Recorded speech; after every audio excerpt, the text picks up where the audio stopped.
और बताऊं, अगर कोई एक देश जहां इस्लाम के सारे फिरके पाए जाते हैं तो वो कोई मुस्लिम देश नहीं है, वो सिर्फ भारत है। जय श्री राम दोस्तों। देखिए दोस्तों, इस वीडियो में सुधांशु त्रिवेदी जी ने बताया कि क्यों भारत है सबसे सहिष्णु देश। इसका जवाब शायद किसी के भी पास नहीं होगा और इन सब के पास केवल सिर्फ बहाना होगा। तो सुधांशु जी ने इन सबको अच्छे से रगड़ रगड़ कर लपेटा है।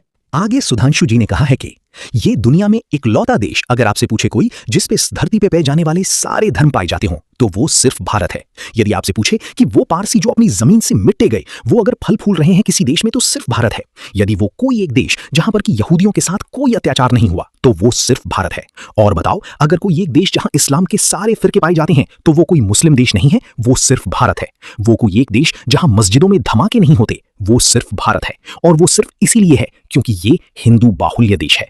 तो दोस्तों, आपसे विनती है, कृपया वीडियो को पूरा देखिए और लाइक भी कीजिए। ये दुनिया में इकलौता देश, अगर आपसे पूछे कोई जिस पे इस धरती पे पाए जाने वाले सारे धर्म पाए जाते हो, तो वो सिर्फ भारत है। यदि आपसे पूछे कि वो पारसी जो अपनी जमीन से मिट गए, वो अगर फल फूल रहे हैं किसी देश में, तो सिर्फ भारत है। यदि वो कोई एक देश जहां पर कि यहूदियों के साथ कोई अत्याचार नहीं हुआ, तो वो सिर्फ भारत है। और बताऊं, अगर कोई एक देश जहां इस्लाम के सारे फिरके पाए जाते हैं, कोई मुस्लिम देश नहीं है, वो सिर्फ भारत है। वो कोई एक देश जहां मस्जिदों में धमाके नहीं होते, वो सिर्फ भारत है। और वो सिर्फ इसलिए है क्योंकि ये हिंदू बाहुल्य देश है। क्योंकि हिंदू यहां का मूल आधार है।